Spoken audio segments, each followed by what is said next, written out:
하나님을 배반한 불신앙, 이것이 얼마나 무서운지 우리는 이스라엘 역사를 보면은 바로 직시할 수 있습니다. 이스라엘 백성들도 하나님을 향한 배반이 얼마나 무서운지 그들도 나라가 멸망하기 전까지는 깨닫지 못했었습니다.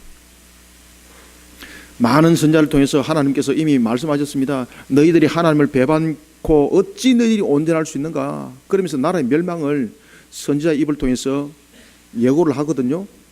그런데 그 말씀대로, 그 예고했던 그 말씀대로 이스라엘이 멸망을 했던 겁니다. 그런데 나라가 멸망을 당하니까 함께 소망을 잃어버린 자들이 누군가 하면 바로 자기 자신들이었습니다.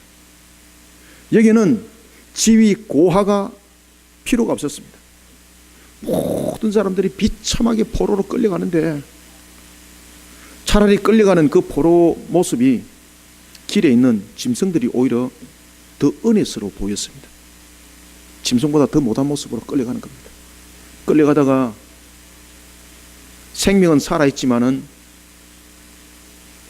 저놈을 끌고 갔을 때에 과연 우리가 저놈을 쓸 수 있는 가치가 있는가 없는가 판단했을 때에 가치가 없다고 여기면은 끌고 가다가 그냥 죽여버렸습니다. 그리고 짐승이 밥으로 던져버렸습니다. 그러니까 끌려갈 때도 그냥 공포 속에 그냥 끌려가는 거예요. 끌려가더라도 살아남기 위해서 발악을 하는 거예요. 이런 쪽에 그들이 끌려갔던 겁니다. 말 그대로 절망밖에 없었습니다. 그들을 묶었던 것은 소망과 희망이 아니고 하나님을 배반하면서 자신들이 세상 속에서 한번 잘 살아보려고 나름대로의 자신들의 삶들을 만들어 갔지만은 그것이 전부 다 무너질 뿐만 아니라 그런 속에 자신들이 묻혀버리더라는 겁니다. 그런 그들에게 희망의 메시지가 전해져 옵니다. 그때가 바로 BC 537년이었습니다.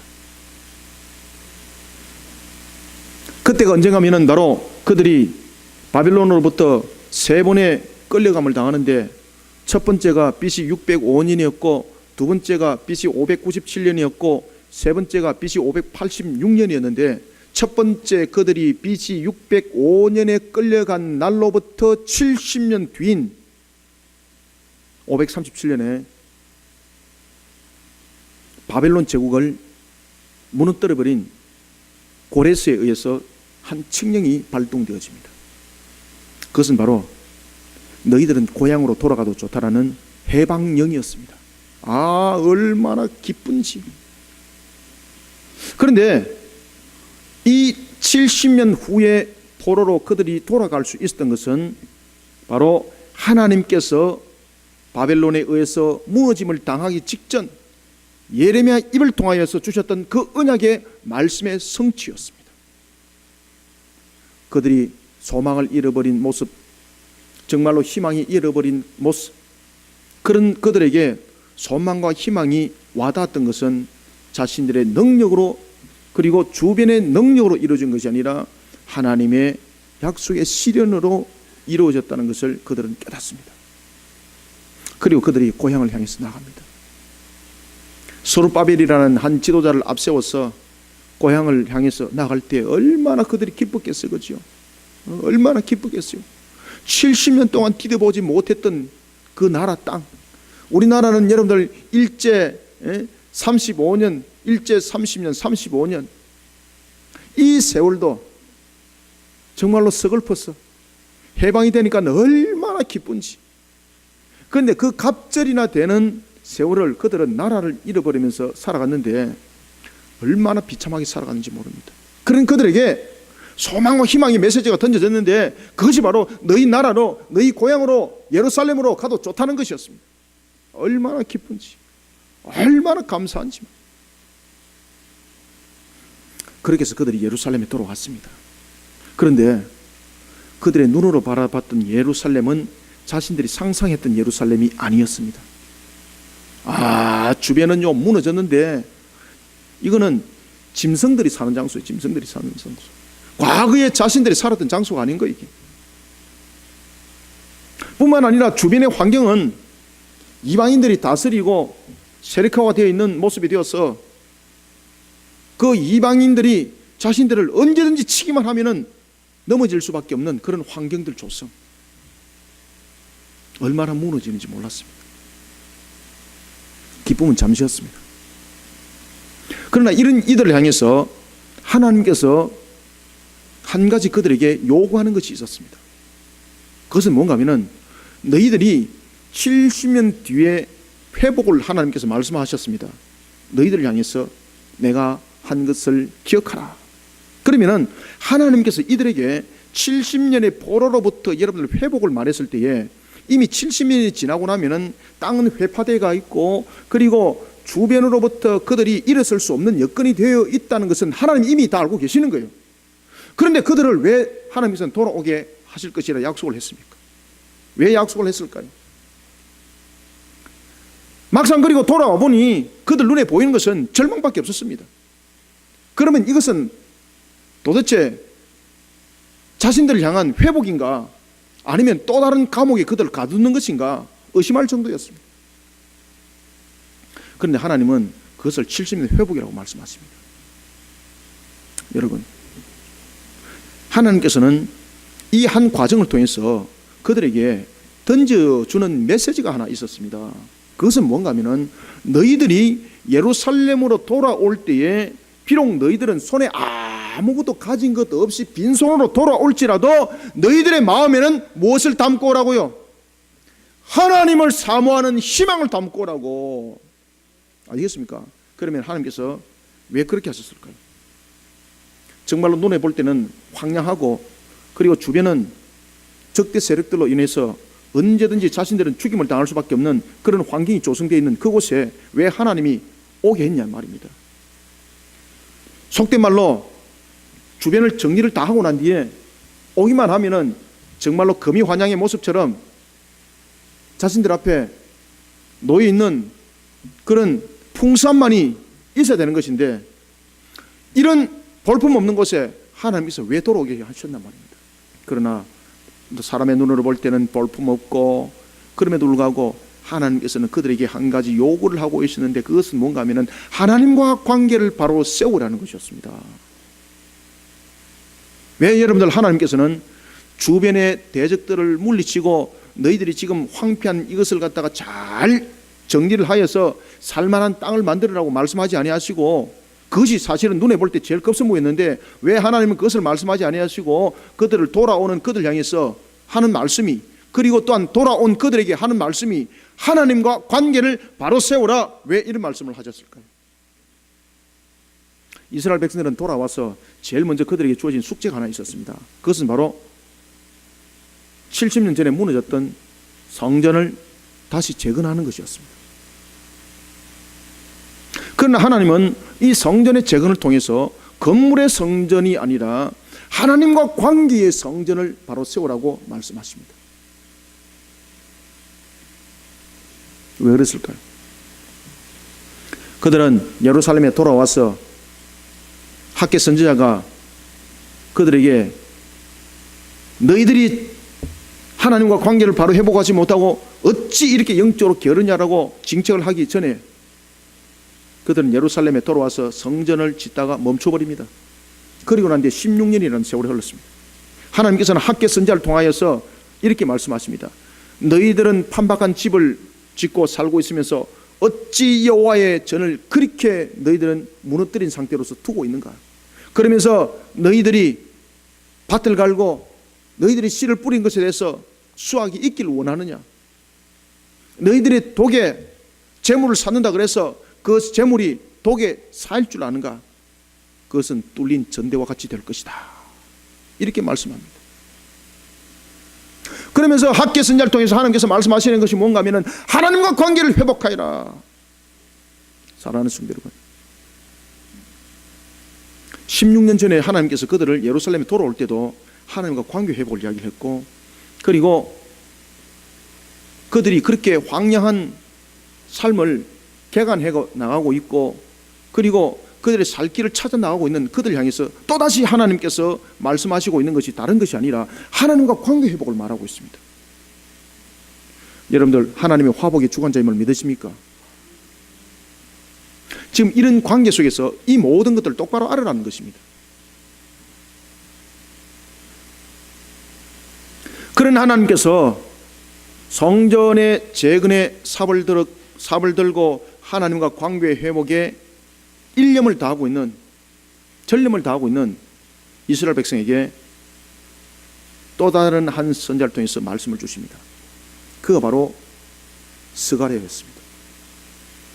학개를 통해서는 하나님의 경고의 음성이 들려졌다면 이제 스가랴를 통해서는 이제 동료의 말씀을 주는데, 바로 어떤 말씀을 주는가 하면은 너희들이 지금까지 걸어왔던 것이 소망과 희망을 잃어버린 마치 갇힌 자와 같은 그런 모습 속에 너희들이 이곳에 왔다면은, 그리고 너희들이 바벨론 포로 생활 속에서 그런 삶을 살았다면은 너희들은 이제는 갇힌 자 속에서도 너희들은 자유함을 볼 것이다. 그러니 너희들은 하나님과의 바른 관계의 회복을 통해서 모든 것들을 회복받는 자들이 되어라. 스가랴가 이렇게 권면을 하고 있습니다. 절망을 희망으로 바꾸라는 겁니다.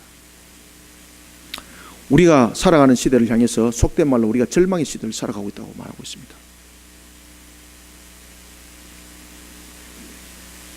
우리가 말하고 있는 소망은 정말로 잘 먹고 잘 사는 것이 우리의 소망인데, 하나님께서는 그것이 소망이 아니고 하나님의 나라를 소망에 두라고 말하고 있습니다.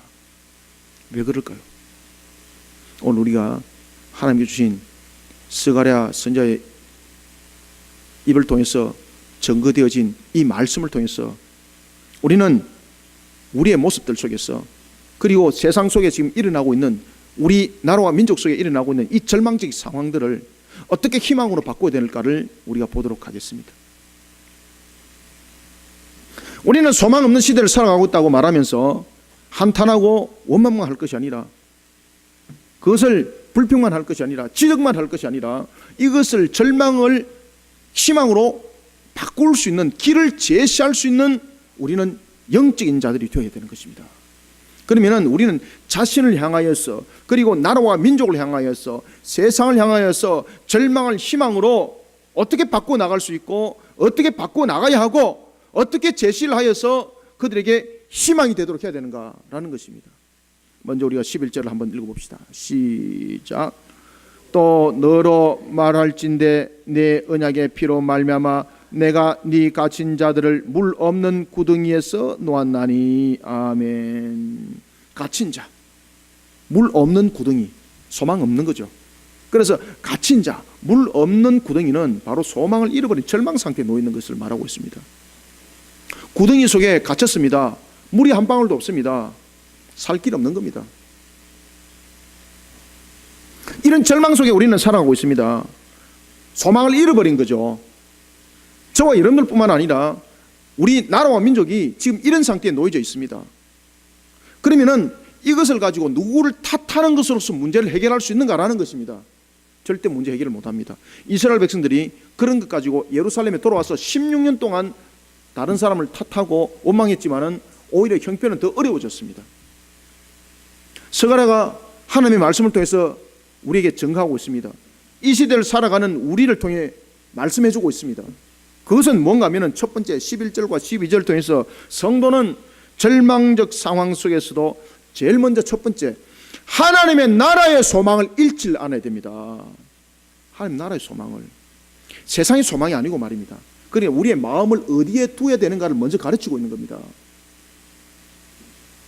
11절에도 보면은 갇힌 자들을 물 없는 구덩이에서 놓았나니 라고 말하고 있습니다.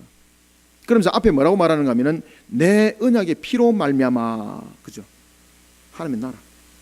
그런데 왜 제가 여러분들에게 이 말씀을 드리는가 하면은, 왜 스가랴가 우리에게 이 말씀을 던져주고 있는가 하면요, 우리로 하여금 소망에 어디에 두고 있느냐에 따라서 우리의 발걸음들이 소망을 향해서 가기 때문에 그것이 또 다른 절망이 될 수 있고 희망이 될 수 있기 때문입니다. 그래서 제일 먼저 저와 여러분들이 절망 속에서 헤쳐나갈 길들을 펼쳐나가기 위해서는 제일 먼저 하나님의 나라의 소망을 딱 두십시오. 하나님 나라에, 천국에 소망을 두라 이 말. 천국에 하나님의 나라에 소망을 둬야 됩니다. 그럴 때에 내게 희망이 생겨요. 절망이 희망으로 살아나요, 여러분들요. 그런데 내가 절망 가운데 놓여 있을 때에 나의 소망을 세상에 무언가를 얻기 위한 물질적인 부분에서 소망을 딱 두죠. 그럼 그때부터는 여러분들이요, 싸우고 경쟁하고 다투고 짓밟고 이러다 나중에 자신이 죽어요. 지금 우리나라 현실이 딱 그렇잖아요. 그래서 먼저 첫 번째는 11절부터 12절을 통해서 우리에게 주시는 말씀이 있는데, 그것은 뭔가 하면은 어떻게 절망 가운데서 절망을 희망으로 너희들이 만들어가라고 말하고 있는가 하면은, 성도는 절망적 상황 속에서도 먼저 하나님의 나라의 소망을 잃지 않을 뿐만 아니라 하나님 안에서 강해지라는 겁니다. 두 번째는. 그리고 세 번째는 하나님 안에서 응답받는 회복을 통해 절망을 희망으로 바꿔가라는 겁니다. 하나님 안에서 강해지기 위해서는 제일 먼저 하나님의 나라의 소망을 두어야 됩니다. 왜 그런가 하면 하나님의 나라의 소망을 두지 않으면 하나님 안에 들어가지 않습니다. 왜? 자기 소망을 두는 곳에 발걸음을 향하게 되어 있기 때문에. 세상에 소망을 두고 있는 자가 어떻게 하나님 안에 들어갑니까? 절대 들어갈 수 없어요. 100% 못 들어가요. 따라서 하나님의 나라의 소망을 잃지 말아야 돼요. 하나님의 나라의 소망을 잃지 않을 뿐만 아니라 하나님 안에서 강해지시길 바랍니다. 그리고 하나님 안에서 응답받아서 절망을 희망으로 바꾸시길 바랍니다. 역사적으로 일어났던 BC 586년의 유다의 멸망, 예루살렘 성전이 무너져 버렸습니다. 이 유다의 멸망을 사람들은, 그리고 대부분의 성경을 읽는 구독자들은, 성도들은 하나님의 징계와 심판을 먼저 말하고 있습니다. 말은 맞습니다. 그런데 여기서 우리는 또 다르게 돌이켜 볼 것이 있습니다. 그것은 뭔가 하면 BC 586년에 유다의 멸망은 하나님의 배반이 먼저 나와야 되는 겁니다. 왜 심판받았어요? 하나님을 배반했기 때문에 이것을 먼저 자각해야 되는 거예요. 그냥 BC 586년에 이스라엘 백성들이 심판받았습니다, 멸망당했습니다, 그러면 사람들이 뭐라고 말하겠습니까?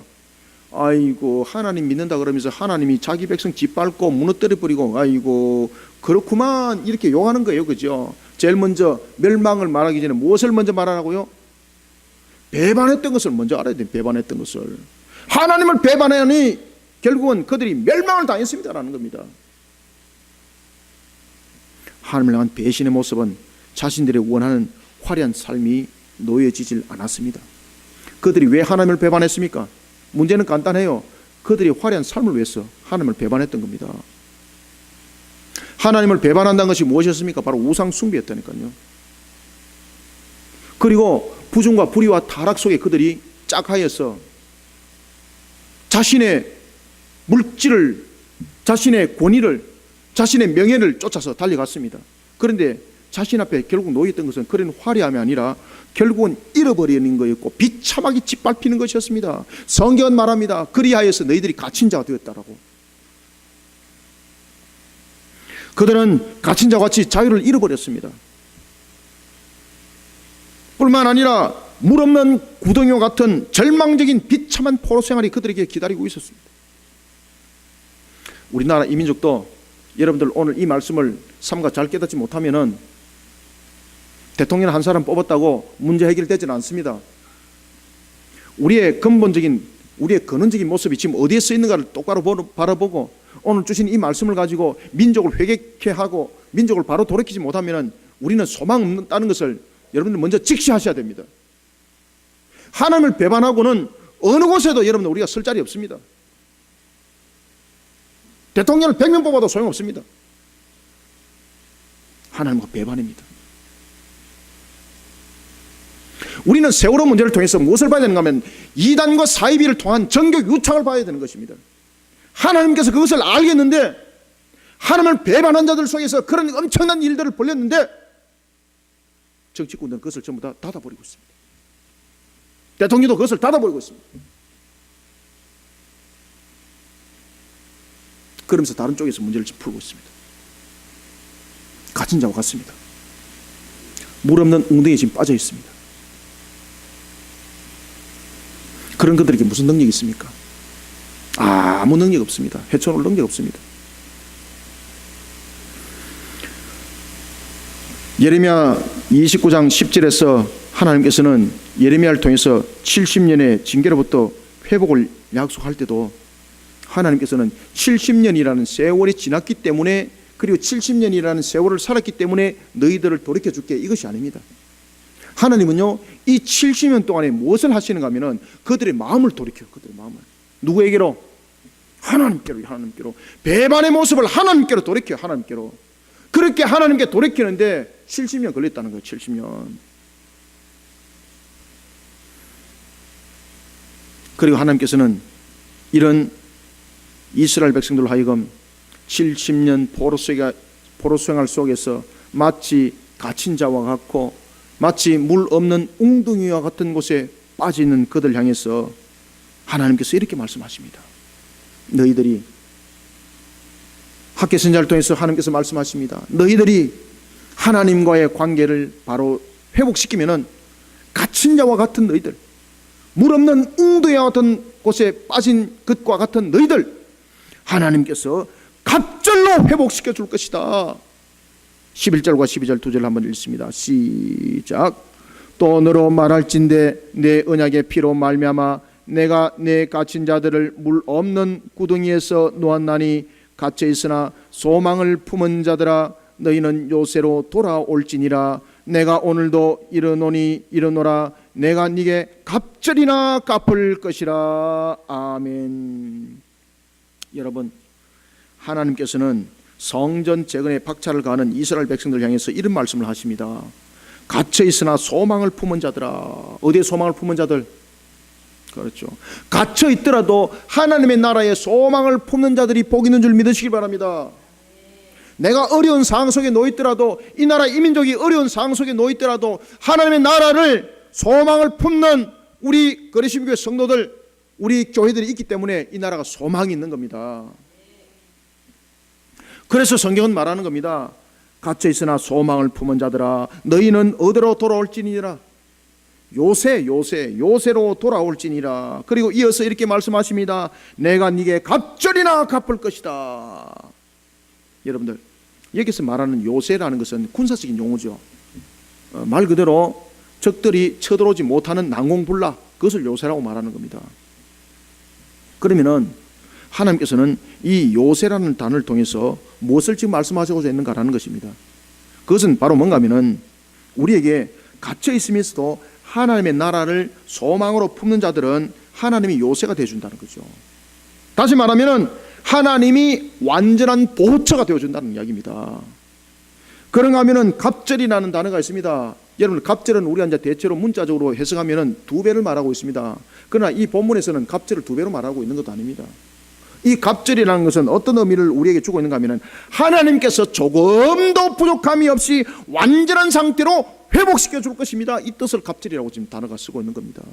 그래서 이 본문을 통해서 여러분들요, 이 갑절을 우리의 상식적인 측면에서 2배를 설명하고 있다라고 말하면은 이 속에서 하나님의 음성 없는 겁니다. 따라서 여기서 말하고 있는 갑절은 바로 하나님께서 조금도 부족함이 없이 완전한 상태로 회복시켜 주겠다는 겁니다. 어떤 자에게? 하나님의 나라에 소망을 가슴에 안고 하나님의 안에 요새에 들어오는 자, 그렇게 하나님께서 해결하겠다는 겁니다. 그래서 우리가 어디를 향해서 소망을 품고 있느냐가 그만큼 중요한 겁니다. 하나님은 스가랴 선지자를 통해서 이렇게 말씀하십니다. 갇혀 있으나 소망을 품은 자들아 너희는 어디로 돌아올지니라. 그렇죠. 딱 주목하셔야 돼요. 요새로 돌아올지니라. 요새.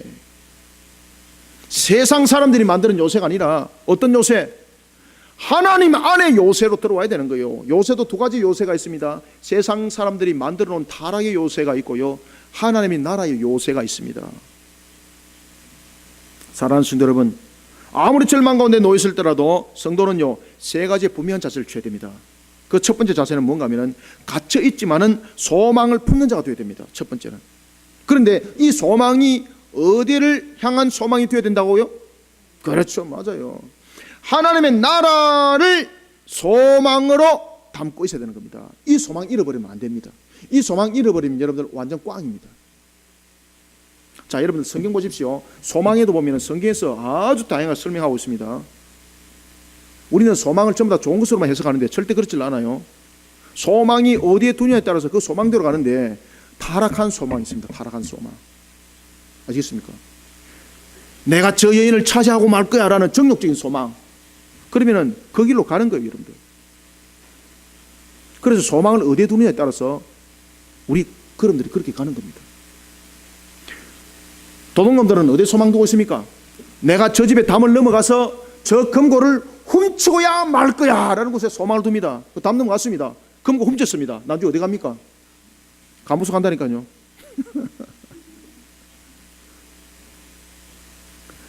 검은방을 트는데 5초 만에 틀었습니다.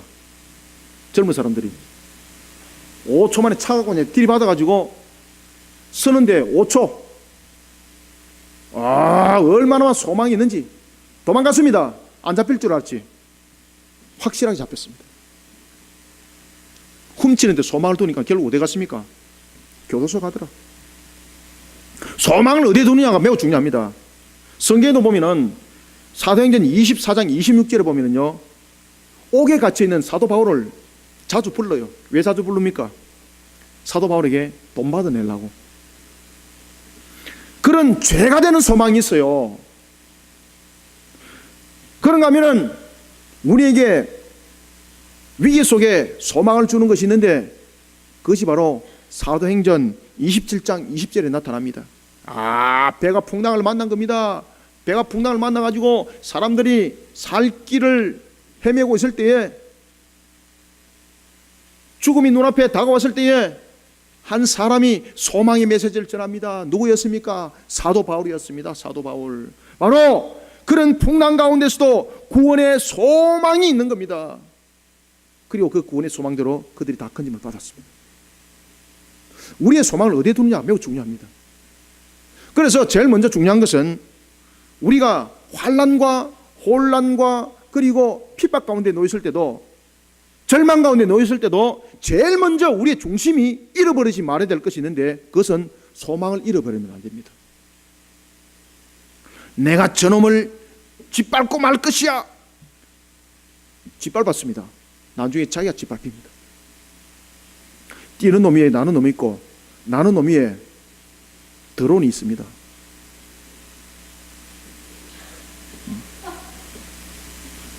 아시겠습니까? 요새 여러분들 드론이 오만 거 다 하지, 그죠? 소망을 어디에 두느냐가 너무나도 중요합니다. 그래서 어떤 환경과 어떤 형편 속에서도 하나님의 나라의 소망을 잃지 마시길 바랍니다. 이 소망 뺏기버리면 여러분들 지는 자가 되는 거예요. 그런데 마귀는요, 이 소망을 뺏으려고 발부동을 치고 있어요. 발부동을. 그리고 두 번째는 우리가 환난과 위기와 그리고 절망 가운데서도 우리의 잃어버리지 말아야 될 자세, 우리가 취해야 될 두 번째 자세는 뭔가 하면은, 두 번째는 하나님의 요새 안으로 들어가는 자가 되시길 바랍니다. 어디의 요새? 그렇죠. 요새라는 것은 군사 기지를 말하고 있는 거예요. 이거 요새 뭐 하자는 이야기인데 이 사투리가 아니고 요새 군사 기지. 여러분들요, 세상에 요새가 있고 하나님 안에 요새가 있는데 이사야 25장 12절의 말씀에 보면은요, 세상의 요새 안에 들어가는 자는 바로 그 요새와 함께 멸망을 당한다고 말하고 있습니다. 왜 그런가 하면은 이 세상의 요새 안에 들어가게 되면은요, 제일 먼저 우리에게 나타나는 것이 뭔가 하면은 교만이 나타나. 교만과 타락. 그래서 자신이 들어갔던 그 요새가 무엇이 됩니까? 죽음의 늪이 되는 거예요. 자신이 들어갔던 그 요새가 자신을 보호하는 터가 아니라 타락의 숲이 되는 거예요. 그래서 함께 무너지는 겁니다. 그러니 이사야서 25장 12절이 바로 무너짐이라고 말하고 있는 겁니다. 사랑하는 성도 여러분, 하나님 안에 요새로 들어가는 성도들이 되시길 바랍니다. 그럴 때에 하나님 안에서 강한 자가 되는 거예요. 왜? 하나님 전능성, 하나님 전능하신 하나님, 그죠? 그 다음에 세 번째, 우리가 잃어버리지 말아야 될 자세가 있습니다. 첫 번째는 어떤 자세를 잃어버리지 말자? 그렇죠. 하나님의 나라 소망을 잃어버리지 말자. 제가 왜 계속해서 반복하는가 하면 중요하다는 이야기입니다. 그 다음에 두 번째는 어느 요새 안으로 들어가야 된다고요? 그렇죠. 하나님 안에 요새로 들어가야지 그 안에서 하나님 안에서 강한 자가 되는 겁니다. 그럴 때에 세 번째는 어떤 우리의 자세를 잃어버리지 않아야 되는가 하면요, 하나님 안에서 세 번째는 갑절로 응답받는 자가 되시길 바랍니다. 아시겠습니까? 이 하나님 안에 이제 들어갔습니다. 그러면 하나님 안에 들어갔으면요, 하나님의 요새 안에 들어갔으면은 갑절로 응답받으시길 바랍니다.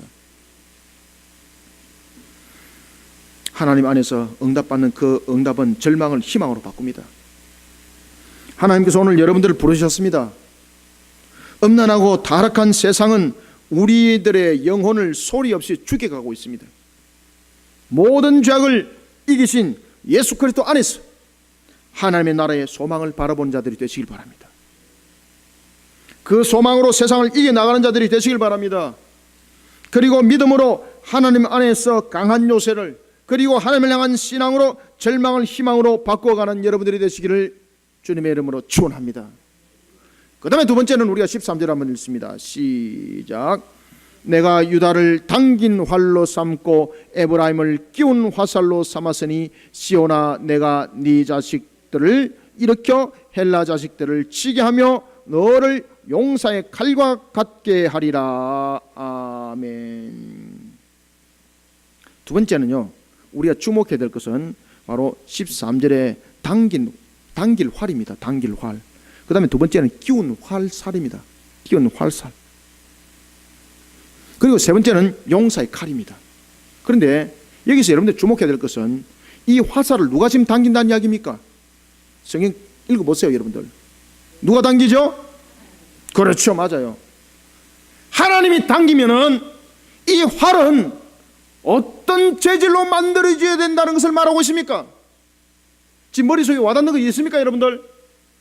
성령께서 여러분들에게 지금 깨달음을 주고 있습니까? 두 번째는 13절부터 15절 통해서 우리에게 가르쳐주고 있는 것은, 하나님께서 말씀해주고 있는 것은 뭔가 하면 소망과 희망을 발견할 수 없는 그런 절박한 상황 속에서도 전능의 하나님께서 자신을 만들어가고 이끌어가는 과정을 통해서 절망을 희망으로 바꾸어가는 자들이 되시길 바랍니다. 지금 그 이야기를 하고 있는 겁니다. 그래서 하나님께서 당길 화살이 되어야 되고, 하나님께서 쏠 화살이 되어야 되는 것이고, 그리고 용사의 칼이 되어야 된다는 것입니다. 전능히 하나님께서 자신을 만들어가야 돼요. 전능히 하나님께서 여러분들을 어떤 활로 만들 것인지, 어떤 화살촉으로 만들 것인지, 어떤 용사의 칼로 만들 것인지 여러분들 기대가지 않습니까? 세상 사람들의 체질로서 여러분들 활을 만들어 보십시오. 세상 사람들의 체질로서 타락과 음란과 부패와 부정과 그런 활로서, 그런 화살촉으로, 그런 칼로서 만들어 보십시오. 어떻게 됩니까? 다른 사람을 죽이는 것밖에 합니까? 살리는 일이 아니라 죽이는 것밖에 없고 분쟁을 낳는 것밖에 없습니다. 결국 멸망에 자초하는 길밖에 없습니다. 따라서 누가 만들어가야 된다고요? 전능의 하나님께서 자신을 만들어가서 문제 해결하시길 바랍니다. 하나님께서 이끌어가는 과정을 통해서 절망을 희망으로 바꿔가시길 바랍니다. 성전을 재건하는 이스라엘 백성들, 그리고 그들 앞에 놓여있는 상황들은 절박함 그대로였습니다. 성전을 지을 재료에서부터 시작해서 주변의 악조건, 대적들의 위협 멈추질 않습니다. 문제 해결점이 없는 겁니다. 문제 해결점이 없는 겁니다. 이 놓여진 문제 앞에 해결할 답이 없는 겁니다. 이때에 이런 이스라엘 백성을 향하여서 서갈의 선자가 답을 한 가지 주고 있는데, 아주 중요한 답을 한 가지 주고 있는데, 그것은 바로 뭔가 하면은 하나님이 만들어가는 자가 되십시오, 이것이었습니다. 저를 따라합니다. 하나님이 만들어가는 자가 되십시오. 아멘. 이것이 답이었습니다. 이것이. 자, 우리 13절 14절 이것을 알고 다시 한번 읽읍시다. 시작. 내가 유다를 단길 활로 삼고 에브라임을 끼운 화살로 삼았으니 시온아, 내가 네 자식들을 일으켜 헬라 자식들을 치게 하며 너를 용사의 칼과 같게 하리라. 여호와께서 그들 위에 나타나서 그들의 화살을 번개같이 쏘아내실 것이며 주 여호와께서 나팔을 불게 하시며 남방 회오리 바람을 타고 가실 것이라. 아멘. 하나님께서는 절박함 가운데 놓이는 이스라엘 백성들 향해서 이렇게 말씀하십니다. 내가 너희들을 세 가지의 모습으로 만들어서 헬라 자식들을 치게 할 것이다. 그 첫 번째가 뭡니까? 당길 수 있는, 하나님께서 당길 수 있는 먼저 활이 되어야 되는 거예요. 그러면 하나님께서 당길 수 있는 활은 우리가 만들 수 있을까요? 아니면 하나님께서 만들어 주셔야 될까요? 그렇죠. 하나님께서 만들어 주셔야 되는 거예요. 사람의 능력으로 만드는 활은 사람이 만든 능력 이상 쏠 수 없습니다. 활이 타락한 활로 만들어지면 이 활은 타락하는 것으로밖에 쓸 수 없는 겁니다. 한계를 가진 활이 아니라 전능하신 하나님이 당길 수 있는 활이 되어야 되는 것입니다. 하나님은 전능하신 하나님인데 활은 사람이 만드는 한계성을 가지고 있다. 그럼 전능하신 하나님이 그 활을 당기면 이 활은 견딥니까? 활은 부러지는 거예요. 쏘기 전에 부러지는 거예요. 그러면은 우리가 전능하신 하나님께서 우리를 당길 수 있는 활이 되도록 하기 위해서는 어떻게 해야 되는가? 우리가 재질이 하나님께서 만들어주신 재질로 바뀌어야 되는 겁니다. 말 그대로 제일 먼저 활의 재질이 세상에 타락한 성품으로는 되질 않는다는 것을 먼저 인지하시길 바랍니다. 세상에 부정하고 불의하고 부패하고 음란하고 타락한 그런 재질로서는, 그런 활로서는 만들어서는 안 된다는 겁니다. 우상 숭배의 활로서는 만들어서는 아니 된다는 겁니다. 그러면은 무엇으로 만들어야 되는가? 무엇으로 만들어야만이 하나님이 당겨도 그 활이 안 불러질까요? 바로 하나님의 말씀의 근원을 이룬 재질, 그 재질로서 활을 만들어야 합니다. 무엇으로 재질을 만들어야 된다고요? 하나님의 말씀으로 활들을 만드시길 바랍니다. 그래서 여러분들요, 성경을 읽는 사람들이 되어야 합니다. 성경을 여러분들의 가슴으로 사모하는 자들이 되시길 바랍니다. 하나님의 말씀을 사모하시길 바랍니다. 그래야만이 하나님이 당길 수 있는 활이 돼요. 그래서 말씀은 살아있다는 겁니다. 그래서 말씀은 능력이라는 겁니다. 여기에서 굉장히 중요한 고백을 한 사람이 있는데, 그거 바로 다윗이었습니다. 다윗이 목동으로 있을 때였습니다. 정말 보잘것없었습니다. 정말 세상에 가치 없는 그런 모습이었습니다.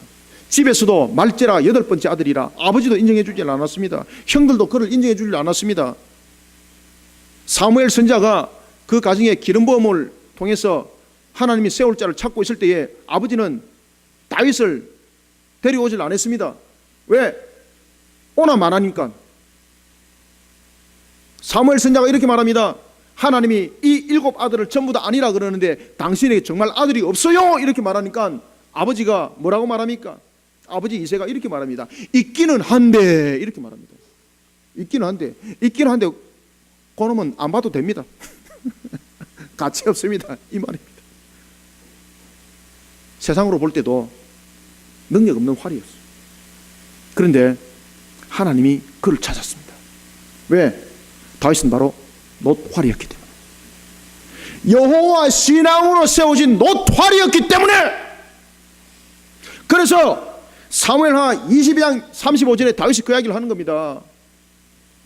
사무엘하 22장 35절에 보면 다윗은 고백합니다. 자신이 초라한 목동이었을 때에 자신을 하나님께서는 나무로 만든 활이 아니라 무슨 활로? 놋으로 만든 강력한 활로 나를 만드셨습니다. 아시겠습니까? 놋으로 만든 활은 나무로 만든 활이 뚫을 수 있는 그런 관역 파괴시켜버립니다. 강력한 힘을 가지는 겁니다. 하나님이 당길 수 있도록 하나님의 말씀으로 만들어진 활들이 되시길 바랍니다. 하나님께서 사용할 말씀의 활이 되지 못한 상태에서 능력 발휘할 것이라 상상하지 마십시오. 부러집니다. 성령께서 여러분들을 오늘도 하나님의 말씀을 통해서 하나님이 당길 수 있는 활로 지금 만들어가고 있다는 것을 여러분들 지금 믿고 계십니까? 지금 여러분들을 하나님께서는요, 하나님이 당길 수 있는 놋활로 지금 만들어가고 있는 거예요. 말씀을 통해서 여러분들을 지금 만들어가고 있는 거예요. 지금 이것을 믿으시길 바랍니다. 그리고 두 번째는 하나님께서 당겨서 쏠 수 있도록 끼운 화살이 되어야 됩니다. 끼울 화살이, 하나님께서 당기신 그 활에 끼우신 화살이 세상의 정욕과 타락에 물든 화살촉이라면 그 화살촉은 관역을 떨지 못하고 오히려 사람들에게 조롱당합니다. 자, 활은 놋활이 되어가 있습니다. 그런데 화살의 앞에 촉이 세상에 불의하고 타락하고 세상의 방법으로서 세워진 촉이 되면은 뭉텅하게 손뭉티가 돼가지고 놋화살로 쏘아가지고 멀리 갔습니다. 관역을 향해서 갔습니다. 그런데 문제는 관역을 맞추긴 했는데 관역을 뚫지 못하고 그냥 튕겨가 버리더라. 얼마나 사람들이 웃는지, 아이고 저것도 화살이냐고 사람들이 깔깔깔깔깔 배를 잡고 뒹굴고 웃습니다. 조롱합니다. 그런 조롱당합니다. 그러면은 이와 같이 놋활로 만들어졌으면 두 번째는 이 화살 촉이 그 관역을 뚫고도 파괴할 수 있는 능력을 가질 수 있는 화살 촉으로 만들어져야 되는데, 그러면은 이 화살 촉은 어떤 촉이 되어야만이 그 관역을 뚫고 파괴시킬 수 있는가라는 것입니다. 마광환 살의 촉이 되시길 바랍니다. 성경 말합니다. 이사야서 49장 2절에 보면은요, 갈고 닦은 화살이라고 말하고 있습니다. 마광한 살, 날카로운 화살. 그러면은 우리는 이 마광한 살을 어떻게 만들어 나갈 수 있는가? 예언의 말씀으로 마광한 살의 촉을 만드는 우리 성도들이 되시길 바랍니다. 예언의 말씀으로 자신을 무장하시길 바랍니다. 주님께서 오시는 그날을 바라보면서 종말의 말씀으로 자신을 무장하는 성도들이 되시길 바랍니다. 오늘도 우리에게 주신 예언의 말씀은 주 예수 그리스도를 믿으라 그러면 너와 내 집이 구원을 받으리라 뿐만 아니라 심판이 올 것이라는 것을 함께 전하는 예언의 말씀으로 마강한 살이 되시길 바랍니다. 그때에 능력이 있는 거예요. 그때에 능력이 있는 거예요. 마강한 살인 예언의 말씀으로 화살촉을 세워야 활이 능력이 살아나는 겁니다. 그리고 세 번째는 무엇으로 만들어져야 됩니까? 용사의 칼로 만들어지시길 바랍니다. 하나님이 용사의 칼로 만들어야 되는 거예요, 여러분들요. 그러면 우리는 용사의 칼이 되기 위해서는 어떻게 되는가? 히브리서 4장 12절의 말씀처럼 용사의 칼은요, 어떤 검보다도 예리해야 돼. 어떤 검보다도 예리해가지고 용사의 칼이라는 것은 전쟁에서 이길 수 있는 칼이거든요. 그래서 용사의 칼은 양날에 써야 되는 거예요. 양날이. 히브리서 4장 12절은 말합니다. 용사의 칼은 어떤 것인가? 어떤 검보다도 예리하여서 혼과 영과 골수와 관절을 찔러 쪼갠다고 말입니다. 그러면 우리는 이런 용사의 칼이 되기 위해서, 하나님께서 만들어주시는 용사의 칼이 되기 위해서 어떻게 우리는 용사의 칼을 만들어 가야 되는가? 말씀과 말씀의 삶입니다. 양날이 함께 있어야 되는 겁니다. 말씀은 많이 아는데 말씀의 삶이 이루어지지 않으면 이거는 양날의 검이 아니고 도끼입니다. 도끼. 전쟁 나가면 자기만 힘들어져요, 여러분들요. 자기 혼자 상처받아요. 바로 우리가 용사의 칼이 되기 위해서는, 하나님께서 만드신 용사의 칼이 되기 위해서는 우리가 무엇으로 세워져야 된다고요? 말씀대로 살아가는 인격적인 칼이 되어야 되는 것입니다. 말씀과 말씀의 삶으로 살아가는 인격적 칼이 되어야 되는 거예요. 그럴 때 용사의 칼이 되는 겁니다. 그래서 우리 그리스도 교회가 세 가지 운동을 지금 펼치고 있지 않습니까? 말씀이 살아있는 교회가 전체적인 캐치프레이즈고, 여기 따른 세 가지 운동을 펼쳐 나가는데, 그 첫 번째가 진리의 말씀을 세상 가운데 흘려보내는 겁니다. 그리고 두 번째는 진리의 복음을 세상 가운데 흘려보내는 겁니다. 그리고 세 번째는 무엇입니까? 그렇죠, 그리스도의 문화, 바로 말씀의 삶입니다. 그리스도의 문화를 세상 가운데 흘려보내는 바로 용사의 칼입니다. 여러분들, 이렇게 만들어진 자를 하나님께서는 최후의 승자가 되게 하신다는 겁니다. 15절 한번 읽읍시다. 시작. 만군의 여호와께서 그들을 호위하시리니 그들이 원수를 삼키며 물맷돌을 밟을 것이며 그들이 피를 마시고 즐거이 부르기를 술 취한 것 같이 할 것인즉 피가 가득한 동이와도 같고 피 묻은 제단 모퉁이와도 같을 것이라. 아멘. 이와 같이 세 가지로 만들어진 자는 피가 가득한 동이와도 같고 피 묻은 제단의 모퉁이와도 같은 것처럼 하나님께서 그 원수들을 이기게 만든다는 이야기입니다. 소망이 사라져버리는 것 같은 절박한 세상 가운데에서도 전능하신 하나님께서 만들어 가시고 이끌어가는 말씀의 신앙의 과정을 통해 절망을 희망으로 바꿔가는 우리 모든 성도들이 되시기를 축원합니다. 그 다음에 세 번째는 우리가 어떻게 절망을 희망으로 바꿔가야 되는가? 어떻게? 어떻게 절망을 희망으로 바꿔가야 되는가? 우리가 16절 한번 읽읍시다. 시작. 이날에 그들의 하나님 여호와께서 그들을 자기 백성의 양떼같이 구원하시리니 그들이 왕관의 보석같이 여호와의 땅에 빛나리로다. 아멘. 여기서 여러분 마음에 드는 것이 하나 있죠. 뭡니까? 눈에 싹 들어오는 거 있죠. 그렇죠. 왕관의 보석. 아무튼 참 변하지 않네. 저는 여러분들이 양떼같이 구원하시니 이것이 들어와야 되는데 왕관의 보석이 들어오죠. 그죠? 맞습니다, 여러분들. 그것이 바로 번영입니다. 풍요. 왜? 양을 보기보다는 번영과 풍요를 보기를 원하니까. 맞습니다. 제가 그 탓하는 것도 아닙니다. 그런데 이 번영과 풍요를 어떻게 해서 만들어 가야 되는가라는 것입니다. 알겠습니까? 그래서 세 번째는 세상의 타락한, 그러니까 세속적인 세상입니다. 우리가 세상에서도 여러분 번영과 풍요를 분명히 누려야 됩니다. 그런데 세상이 주는 번영과 풍요 속에서 세속적인 세상이 주는 번영과 풍요가 있습니다. 그죠? 불의하고 부정하고 부패하고 타락하고 음란한 것들이죠. 그래서 여러분들이요, 불의한 재물들을 모으면 안 됩니다. 어떤 목사님이 저희 교회가 아니고 제가 이제 그 아는 집사님이 그 교회 출석을 했었습니다. 싫어합니다. 목사님이 이제 설교를 하시다가 음란하고 타락한 것들은 물갈지어다 이러면서 모든 술집은 문을 닫을지어다 이렇게 한 거예요. 그런데 그 교인 가운데 한 사람이 노래방을 하면서 술 파는 사람이었는데 장사 참 잘 됐습니다. 그 다음 주부터 교회 안 나왔다 그럽니다. 거기서 돈 잘 벌고 있는데 문 닫을지어다 이러니까네 자신의 풍요와 자신의 번영을 거둬가 버리는 거예요. 무조건 잘 될지어다, 손님들은 떼거지처럼 올지어다 이래야 되는데 문 닫을지어다. 나는 그 목사님 맞다 생각합니다.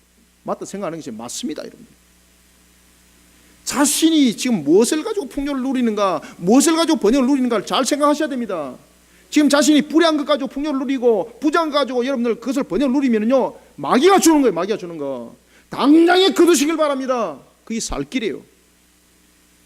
그래서 마지막으로 세 번째는요, 세상의 번영과 풍요를 무엇으로 얘기해야 됩니까? 쭉정이와 같이 여기시길 바랍니다. 쭉정이와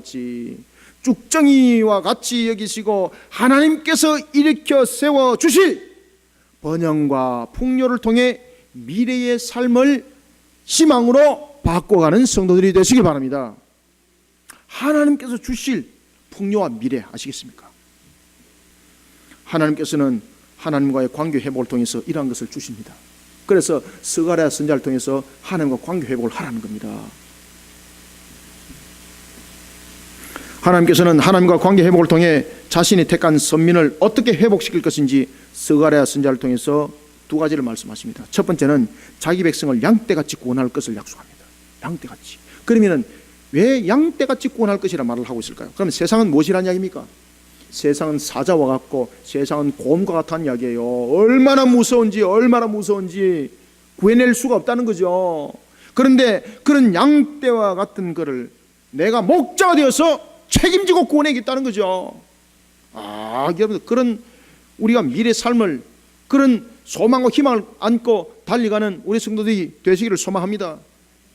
그런데 이렇게 구원한 자를 하나님 어떻게 하실 것인가? 두 번째, 이런 전능의 하나님께서 그들을 구해내셨을 뿐만 아니라 두 번째는 무엇을 약속합니까? 바로 그 선민, 양떼와 같이 구원한 그 자들, 세상이 그들을 연약하다고 조롱하고 있고 짓밟고 했던 그들을 하나님께서는 구해내셔서 어떻게 할 것인가? 두 번째는요, 그 선민을 왕관의 보석과 같이 여호와의 땅에 빛이 되게 할 것을 약속하셨습니다. 하나님의 구원함을 받은 백성을 하나님께서는 새로운 땅에서 모든 사람들의 부러움이 대상이 되게 할 것이며 모든 사람들이 우러러보는 그런 대상이 되게 할 것을 약속하셨습니다. 뿐만 아니라 그들이 누릴 번영과 풍요는 곡식과 포도와 같은 그런 땅의 소산물인 물질 통해서도 그 역사함이 일어날 것을 말씀하셨습니다. 그뿐만 아닙니다. 다음 세대들도 소망을 이렇게 품으라는 이야기입니다. 다음 세대들도 이와 같이 하나님을 향하여서 자신의 미래를, 번영을 그 속에서 꿈꾸고 계획해 나갈 것이지, 세상이 주는, 그런 세속이 주는 번영과 풍요를 향해서 나아가게 되면 다음 세대도 쭉정이가 된다는 이야기입니다. 그래서 우리 그리심교회 주일학교 뿐만 아니라 우리 청년대학부 뿐만 아니라 우리 모든 성도들은 세상이 주는 풍요가 아니라 하나님께서 주실 그 번영과 풍요를 통해서 자신의 미래의 삶들을 희망으로 바꿔나가는 자들이 되어야 되는 것입니다. 그럴 때 다음 세대들은 어떻게 바뀌는가? 곡식은 청년을, 새 포도주는 처녀를 강건하게 하실 것을 말씀을 하셨습니다. 다시 말하면 다음 세대들을 사회적으로 높은 지위 가운데 그리고 사회를 이끌어가는 주도적인 위치에 둘 것을 약속을 하고 있다는 거예요. 그렇기 때문에 곡식은 청년을, 새 포도주는 처녀를 강건하게 할 것이라고 말하고 있는 겁니다. 세상을 주도할 것이라는 이야기입니다. 하나님 안에서 여러분들 모든 번영들을 이루어 가시길 바랍니다. 그러면은요, 다음 세대들에게도 소망과 희망이 이렇게 일어나는 것입니다. 다음 세대요, Boys be ambitious. 다음 세대요, 주님을 바라보면서 소망을 가지시길 바랍니다. 세상 속에서 꿈을 가지지 마시고 주님 안에서 번영을 바라보시기 바랍니다. 주님 안에서 모든 것들을 이루어 나가시길 바랍니다. Boys be ambitious. 무엇을 가지고 우리는 소망을 갖습니까? 무엇을 가지고 우리는 꿈을 가집니까? 세상의 꿈은 야망입니다. 야망을 가진 자가 아니라 희망을 가진 자가 되어야 하는 것입니다. 그럴 때에 다음 세대인 우리 아이들이 세상을 주도하는, 그리고 세상을 이끌어가는 지도자가 되는 겁니다. 하나님 안에서 번영을 꿈꾸고 나가고 하나님 안에서 풍요를 이루어 나가는 우리 모든 성도들이 되시길 바랍니다. 열왕기상 22장 12절에 보면요, 거짓된 번영 속에 놀아나다가 결국은 죽은 사람이 있습니다. 그가 누군가 하면 북이스라엘의 왕 아합이었습니다. 거짓된 선자들이 주는 그 소망을 가지고 길랄 라모 전투에 임했습니다. 그에게 돌아온 것은 무엇이었습니까? 죽음이었습니다. 비참하게 죽습니다. 죽음이었습니다. 결국은 자신의 전부를 잃어버렸습니다. 세상의 번영과 풍요를 부러워하지 맙시다. 눈으로 볼 때는 그것이 멋있고 여러분 화려해 보여도 그것은 풍요가 아니라 쭉정이일 뿐입니다. 하나님께서 이렇게 세워주실 그 번영과 그 풍요를 통해 자신의 미래 삶을 만들어가는 소망 있는 자들이 되시길 바랍니다. 왕관의 보석과 같이 여호와의 땅에 빛이 되는 하나님께서 세워주신 번영을 누릴 뿐만 아니라 곡식의 청년과 같고 새 포도주의 처녀와 같이 영향력 끼치는 자가 되어서 세상을 선도해 나가는, 그리고 자신의 삶이 희망으로 일어나는 우리 성도들이 되기를 소망합니다. 말씀을 맺겠습니다. 세상이 여러분들 불의하다고 함께 불의한 길을 걷는 것은 하나님의 나라의 방법이 아닙니다. 세상이 분쟁을 일삼는다고 함께 투쟁하고 함께 분쟁을 일삼는 자, 그것은 하나님의 나라의 백성이 아닙니다. 하나님의 나라의 백성들의 자세가 아닙니다. 절망 가운데 놓여있는 세상을 향해서 빛이 되어야 합니다. 그리고 빛이 되어 주어야 합니다. 소금이 되어야 합니다. 소금이 되어 주어야 합니다. 그것이 바로 하나님의 나라 백성입니다. 세상 방법 속에서 길을 찾는 소망 없는 자가 되어서는 안 됩니다. 하나님 안에서 강한 자가 됩시다. 그리고 하나님 안에서 응답받고 회복받는 하나님의 백성은 자신의 절망을 희망으로 바꿀 뿐만 아니라 동시에 세상의 희망이 된다는 사실을 아시고, 오늘도 내 혼자의 야망을 쫓아가는 자가 아니라, 소년이여 야망을 가지라가 아니라, 소년이여 하나님 안에서 희망을 바라보는 자들이 되어라. 우리의 삶의 자세를 바꿔야 합니다. 예수 그리스도가 우리에게 안겨준 십자가의 성리를 더럽고 추잡한 타락한 세속의 물질과 바꾸지 맙시다. 병든 세상은 진리를 알지 못합니다. 세상의 번영과 풍요를 부끄러워하는 자가 아니라, 부러워하는 자가 아니라 부끄러워하는 자가 되어야 합니다. 세상의 번영과 풍요를 부러워하는 자가 아니라 부끄러워하는 자들이 되시길 바랍니다. 하나님께서 이렇게 세워주실 미래 풍요와 그 번영을 통해서 절망하는 세상을 희망의 세상으로 바꿔나가는 우리 모든 성도들, 우리 그리심교회 성도들이 되시기를 주님의 이름으로 축원합니다. 기도하겠습니다.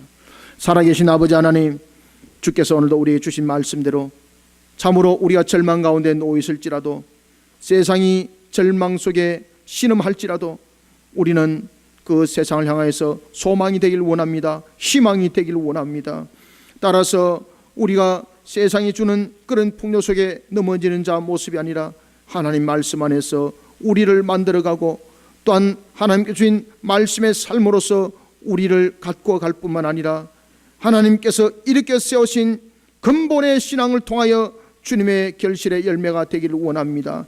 이런 속에 우리가 절망을 희망으로 바꾸고 또한 하나님의 결실이 되어서 비손과 기온과 히데일과 유브라데와 같은 내강이 되어 살리는 일에 일어난 자 되기를 원합니다. 하나님 아버지, 주께서 오늘도 은혜를 나여 주시기를 원합니다. 우리에게 주신 말씀을 통하여 우리 모든 성도들이 생업이 일어나게 도와주시옵소서. 우리 성도들이 걸어가는 걸음의 인생의 여정에 활력이 있게 하여 주시옵소서. 오늘도 절망을 희망으로 바꾸어 나가는 일에 있어 무엇보다도 우리가 말씀에 막아간 살이 되지 아니하고 세상의 부패와 타락과 음란 속에 짝하는 데 되지 않도록 언제든지 우리가 성령의 사람이 되게 하여 주시옵고 언제든지 우리가 성령의 다스림 속에 나가는 그런 하나님의 은혜 길들을 걸어가게 하여 주옵소서. 신앙으로 이해하여 주시기를 원합니다. 신앙으로 세워지기를 원합니다. 신앙으로 말하는 자 되게 하여 주시옵소서. 신앙으로 삶을 살아가는 자 되게 하여 주시옵소서.